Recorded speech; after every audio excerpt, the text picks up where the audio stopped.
With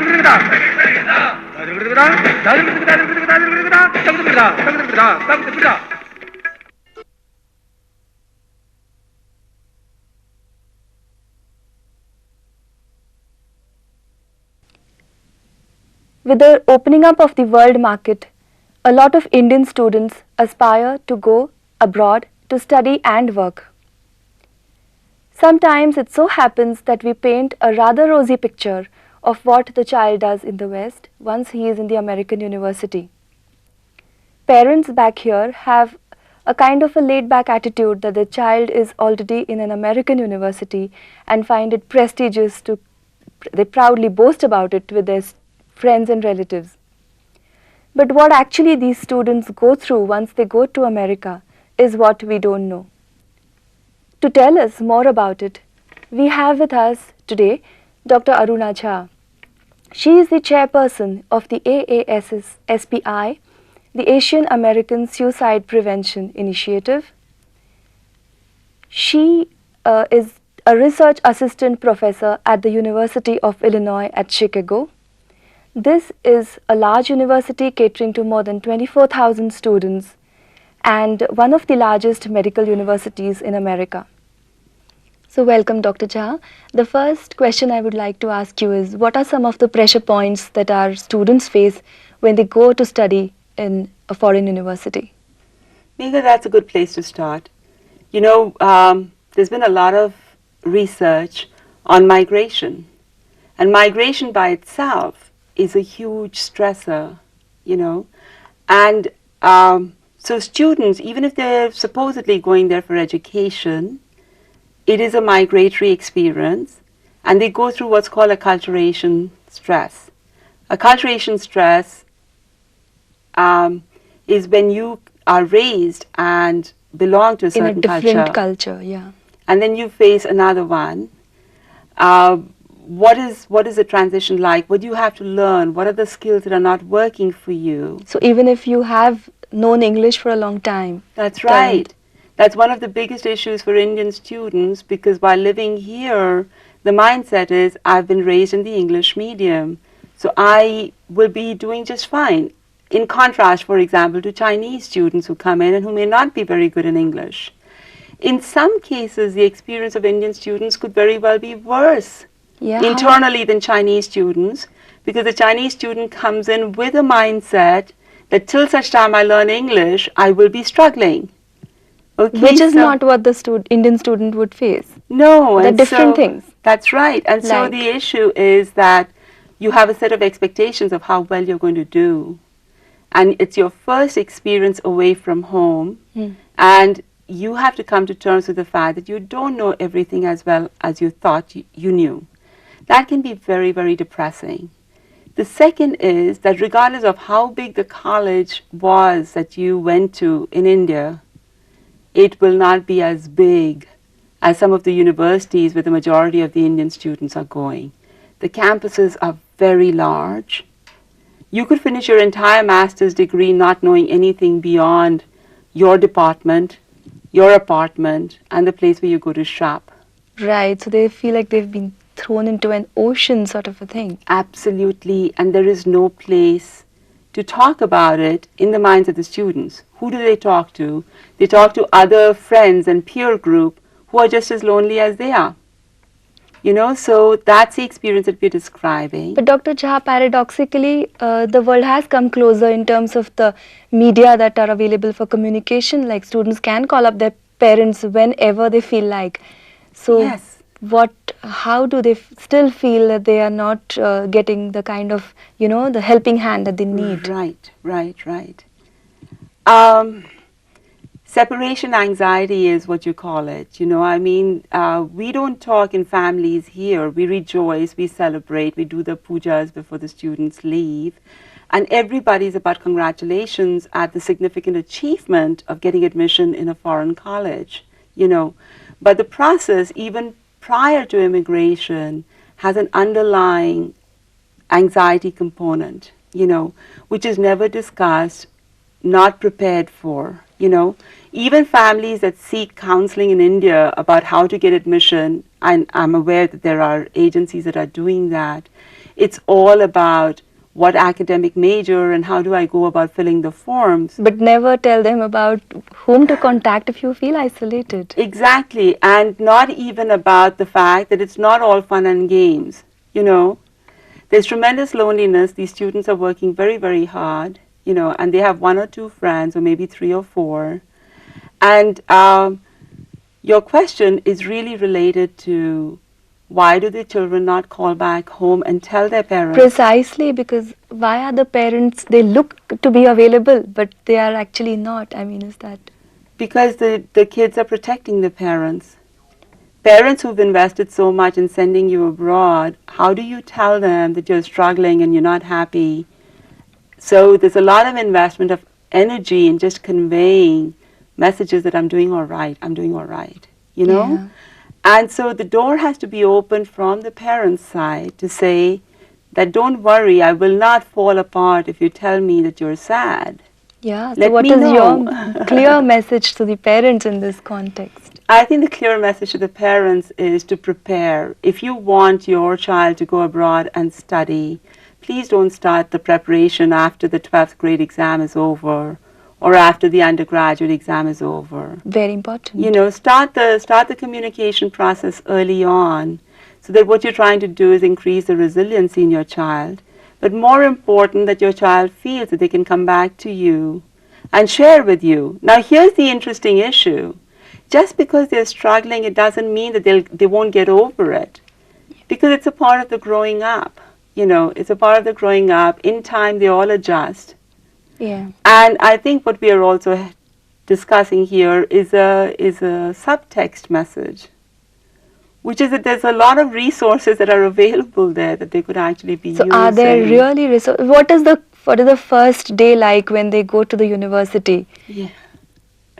You know, most universities have orientation programs, and they, like UIC has an Office of International Affairs, which is really geared up to work with international students at every level. Okay, so to tell them what the campus, where is what and who's who. Not only that, there are so many presentations about where the counseling center is, that they can go to the counseling center. You know, there are people available that they can talk with.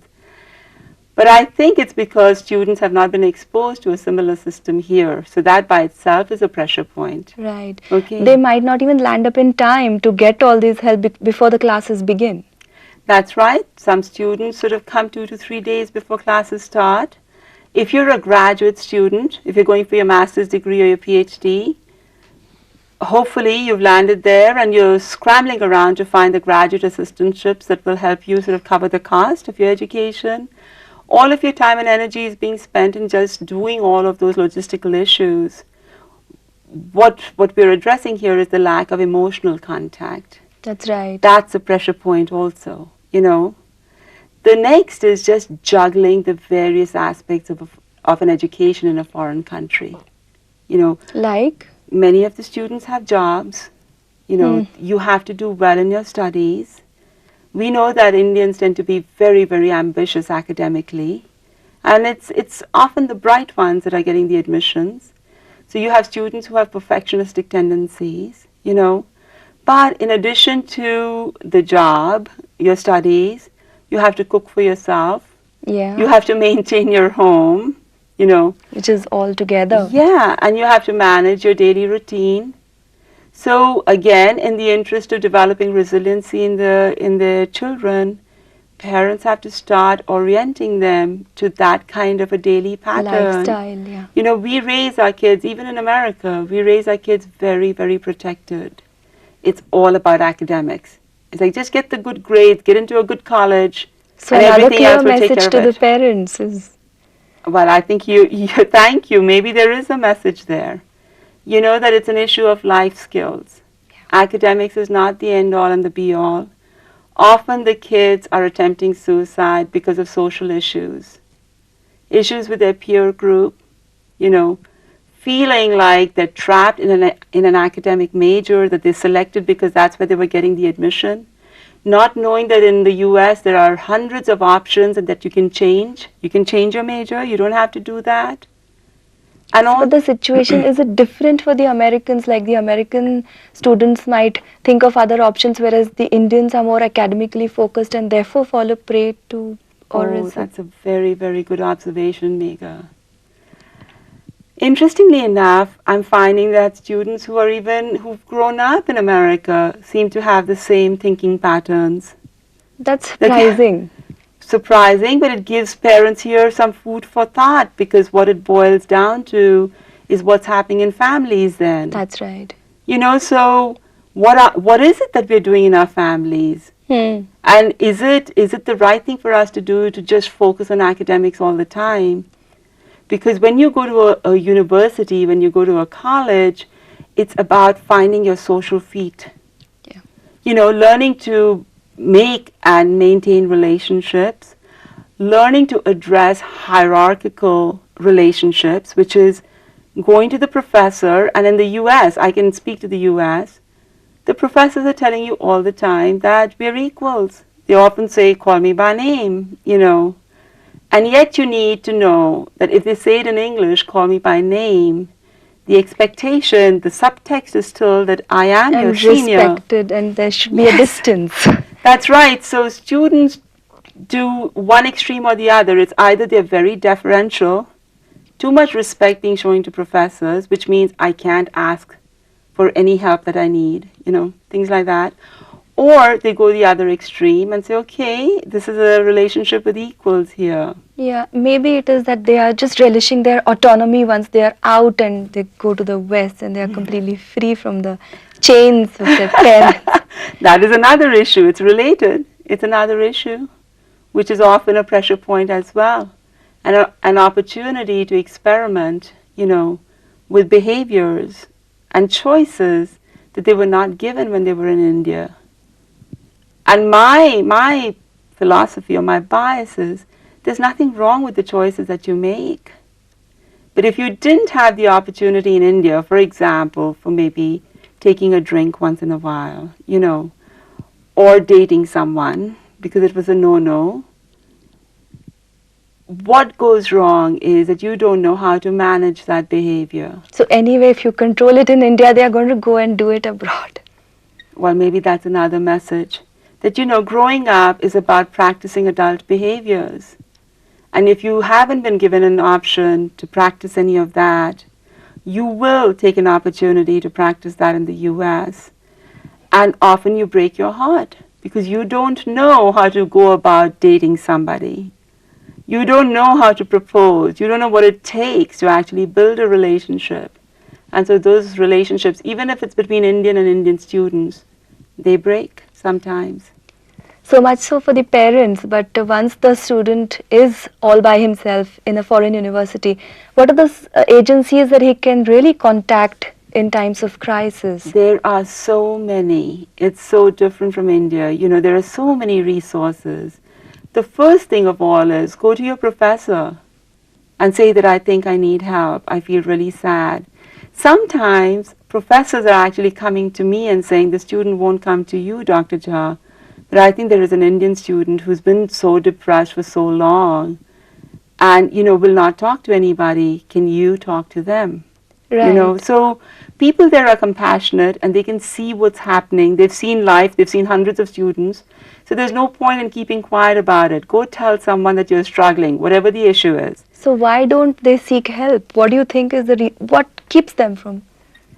I think there's lots and lots of myths among international students.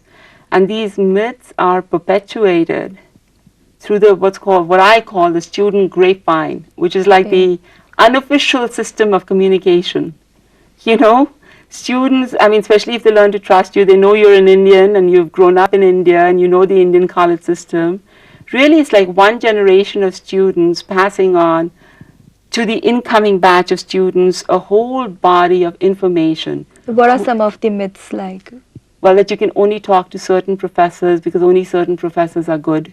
Okay. You know, that you should not go to anybody and admit that you're struggling.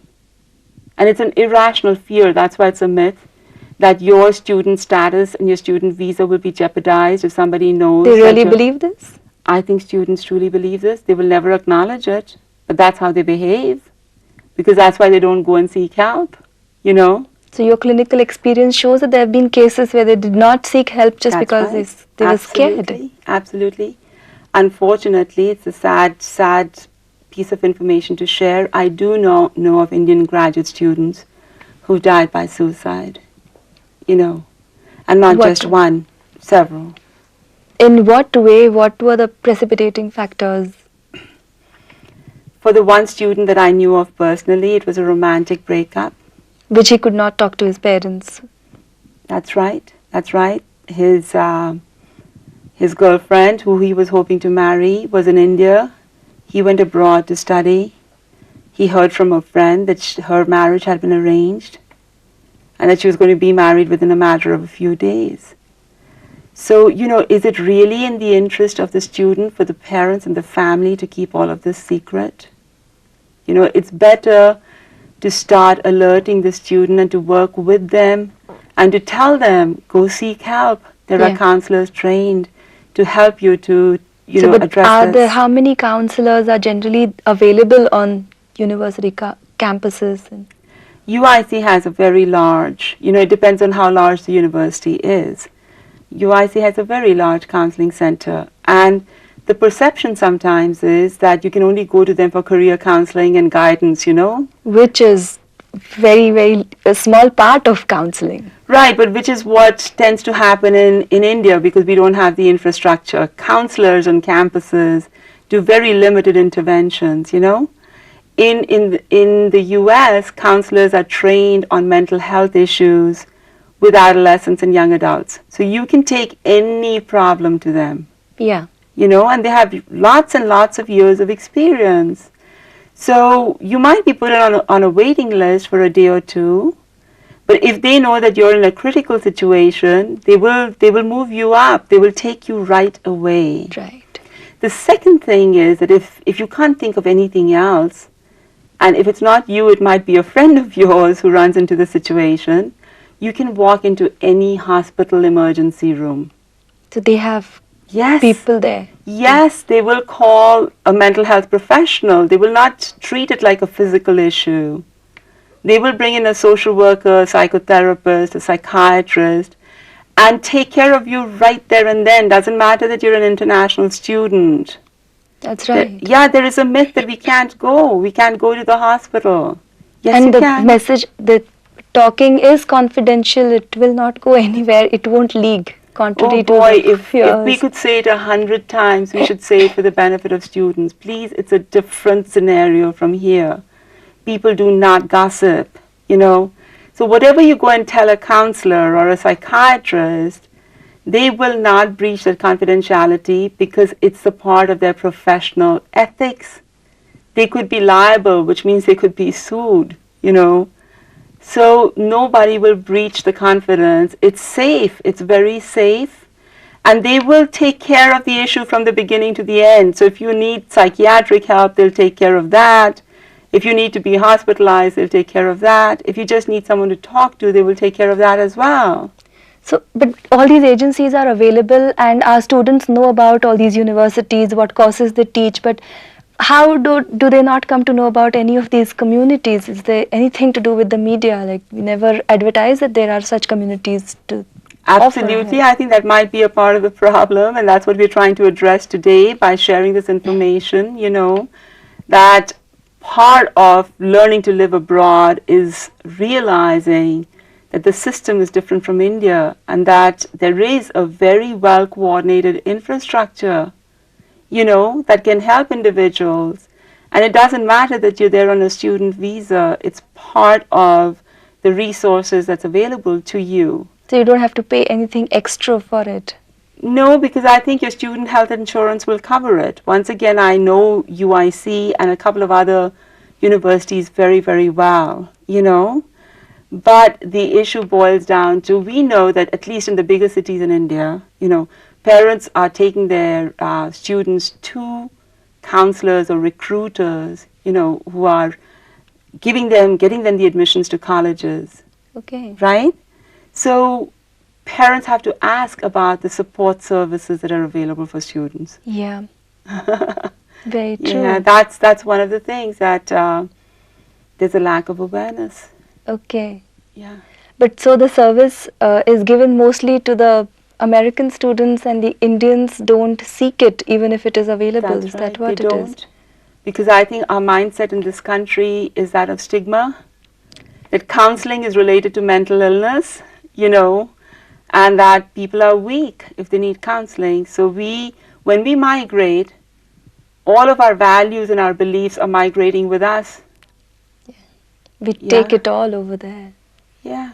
And if nothing else, I think if students can remind themselves and if parents can tell their kids that, look, you may not want to come back here. You may like it so much that you want to stay in the foreign country. Well, while you're a college student, whatever level you are, if you've learned all of these things about the system and how it works, it's going to help you when you take up a job. It's going to help you when you get married and settle down because you'll have this knowledge base. You know? Thank you very much, Dr. Jha, for being with us and giving us all this information, because the more equipped we find ourselves to be, the more easily we can seek help, and one important step taken at a time can go a long way in saving a life. Thank you very much, Dr. Jha. Thank you. Thank you.